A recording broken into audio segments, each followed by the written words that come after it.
सुबह के 5 बजे की सड़क पर अभी अंधेरा था, ठंडी हवा चल रही थी और उसी अंधेरे में एक 12 साल का लड़का कूड़े के ढेर में कुछ ढूंढ रहा था।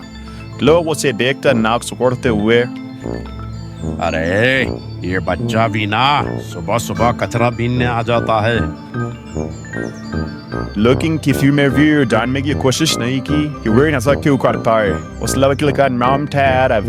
अरब एक फटी बोली लेकर कूड़ा बीन रहा था कि तब वहां से एक आदमी गुजरा। अरे बेटा, क्या पढ़ाई नहीं करते क्या तुम?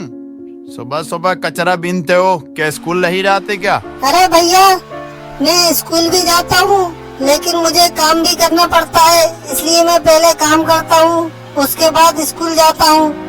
ये आदमी हंसकर आगे बढ़ जाता है।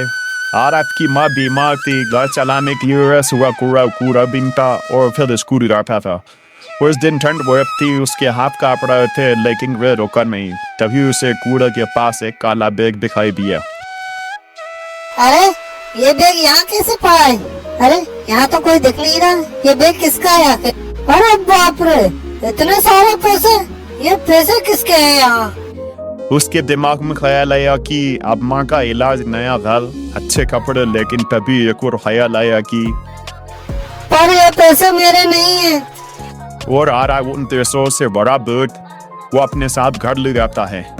और उसकी माँ, आला बेटा, ये क्या है? किसका बैग है बेटा ये? माँ, मैं सुबह कचरा बीनने गया था, वहाँ पर मुझे एक बैग पड़ा हुआ मिला है, पता नहीं किसका है, जरूर किसी का गिर गया होगा। तो बेटा अरब, ये बैग तुम यहाँ क्यों लाए हो? बेटा इस बैग को तुम्हें पुलिस स्टेशन ले जाना चाहिए। पता नहीं किसका बैग है और वो यहाँ पर ढूंढ रहा होगा। पर माँ, क्या तुम्हें मालूम है इसके अंदर क्या है? अरब, इसके अंदर जो भी हो, इससे कोई हेल्प नहीं बनता बेटा। फर्क सिर्फ इससे पड़ता है ये बैग किसका है। उसको ये बैग वापस पहुँचा दो। और अब एक बहुत ही गरीब लेकिन ईमानदार था, क्योंकि उसकी माँ ने उसे हमेशा एक ईमानदार और दूसरों की मदद करना सिखाया था। माँ, मुझे मालूम है, लेकिन माँ मैं इतनी सुबह से कहाँ जाता, तो मैंने सोचा कि ये बैग और ये पैसे जिसके भी है वो जरूर इस बैग को ढूंढ रहा होगा। तो माँ, मैं स्कूल जा रहा हूँ और वहाँ से आने के बाद पास के ही पुलिस स्टेशन में इस बैग को जमा करवा दूंगा। इतना कहकर वो स्कूल चला जाता है और अरब स्कूल से लौट रहा था कि देखा कि पेड़ के नीचे एक आदमी बैठा बैठा रो रहा था कि अचानक अरब की नजर उन अंकल पर जाती है। और अरब, अरे अंकल, क्या हुआ? आप क्यों रो रहे हैं अंकल? क्या बात है अंकल, बताओ मुझे। बेटा मैं बर्बाद हो गया, लुट गया बेटा। मैं और मेरा परिवार अब कहीं का नहीं रहा बेटा। मैं अब कहाँ जाऊँ वेले कुछ समझ में नहीं आ रहा।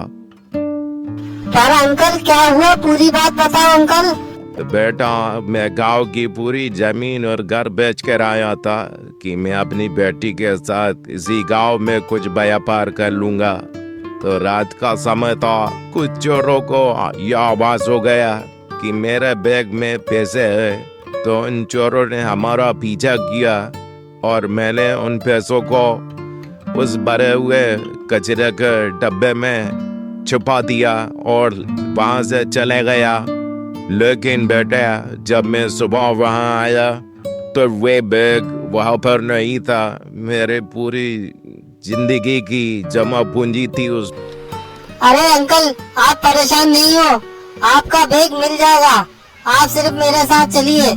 और अरब अंकल और उनकी बेटी को अपने साथ घर ले आता है। माँ, माँ, इधर आओ माँ, माँ इधर आओ। वो अंकल और उनकी बेटी दोनों ही अरब की माँ के हाथ जोड़कर इब्तिदाम करते हैं। अरे अरब बेटा, ये कौन है? माँ, पता है ये कौन है? ये वही है जिनका पैसों भरा बैग उस कचरे के पास खो गया था। और अरब वो पैसों से बड़ा बैग लेकर आता है और अरे बेटा ये तो वही बैग है जो मैंने उस कचरे के पास छोड़ा था। हाँ अंकल, ये वही बैग है। पर ये बैग तुम्हारे पास कैसे आया बेटा? और अरब वो अंकल को पूरी बात बताता है। उसके बाद, अरे बेटा मुझे यकीन नहीं हो रहा कि मुझे मेरा बैग वापस मिल गया। ये सब तुम्हारी ही वजह से हुआ है। अगर तुम ईमानदारी और मेहनती ना होते तो शायद ये बैग कोई वापस नहीं करता। मैं तुम्हारा बहुत बहुत आभारी हूँ आरा बेटा। और अंकल उस बैग में से कुछ पैसे निकाल कर आर आपको दे देते। नहीं नहीं अंकल, ये पैसे मैं नहीं ले सकता। हाँ बेटा, मैं जानता हूँ कि तुम ये पैसे ऐसे नहीं लोगे, तो मैंने सोचा कि ये पैसे मैं तुमको दे रहा हूँ कि इन पैसों का तुम कुछ व्यापार करो। मुझे मालूम है कि बेटा तुम्हारी हालत भी ठीक नहीं है और तुम्हारी माँ की भी तबीयत ठीक नहीं रहती, तो बेटा इन पैसों से व्यापार करो।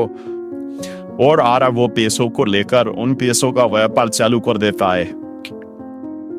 और बेटा व्यापार कैसा चल रहा है? अंकल ये पैसे आपके, आपने जो मुझे व्यापार करने के लिए दिए थे, मैंने उस व्यापार में काफी लाभ उठाया।